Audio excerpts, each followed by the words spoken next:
అన్న పెద్దలు ఆర్ కృష్ణయ్య గారికి, గౌరవనీయులు తమ్ముడు రాకేష్ రెడ్డి గారికి, గౌరవనీయులు అశోక్ గారికి, గెల్లు శ్రీను గారికి, నీలం వెంకటేష్ గారికి, సిపిఎం పార్టీ రాష్ట్ర కార్యదర్శి గౌరవనీయులు పెద్దలు జాన్ వెస్లీ గారికి, వేదిక మీద ఉన్న మా నిరుద్యోగ యువతి యువకులకు, ఇంత గొప్పగా ఈ కార్యక్రమాన్ని స్వచ్ఛందంగా నిర్వహించినటువంటి నిరుద్యోగ జేఏసీ సభ్యులకు, మా సోదర సోదరీమణులకు, మీడియా మిత్రులకు అందరికీ పేరు పేరున నమస్కారం, ఉద్యమాభివందనాలు.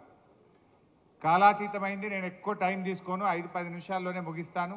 దాదాపు 2 దాటింది కనుక మీ ఓపికను ఇంకా పరీక్షించే ఇదైతే నాకు లేదు. మిత్రులారా, ఈరోజు ఈ నిరుద్యోగ జేఏసీ ఏమడుగుతా ఉంది? నాడిచ్చిన మాట నిలబెట్టుకో రేవంత్ రెడ్డి అని అడుగుతుంది.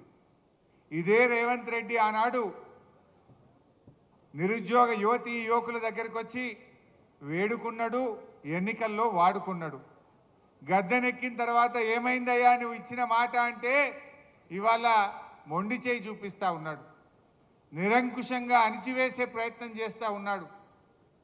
ఆనాడు రేవంత్ రెడ్డి గారిని నమ్ముతారో నమ్మరో అని రాహుల్ గాంధీ గారిని అశోక్ నగర్ సెంట్రల్ లైబ్రరీ మెట్ల మీద కూర్చోబెట్టి మొదటి ఏడాదే 2 లక్షల ఉద్యోగం ఇస్తామని చెప్పి రాహుల్ గాంధీతో చెప్పించారు.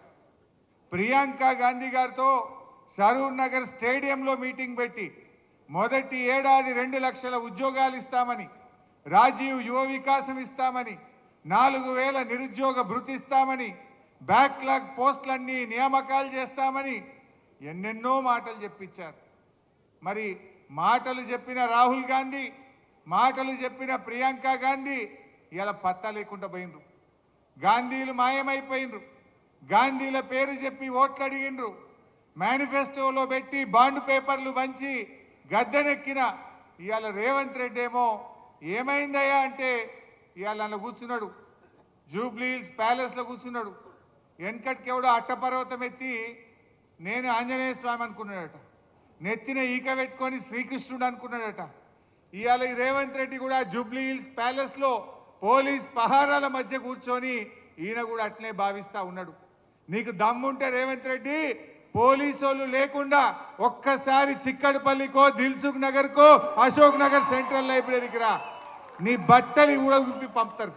అప్పుడు అర్థమవుతుంది నువ్వేదో ఆ పోలీస్ పహారాలో ఉండడు కాదు, ఇవాళ నీ నిజ స్వరూపం అర్థమైంది.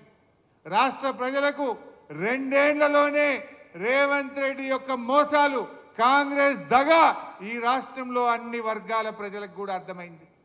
జాబ్ నోటిఫికేషన్ ఏమయ్యా రేవంత్ రెడ్డి అంటే మద్యం షాపులకు నోటిఫికేషన్ ఇస్తున్నాడు.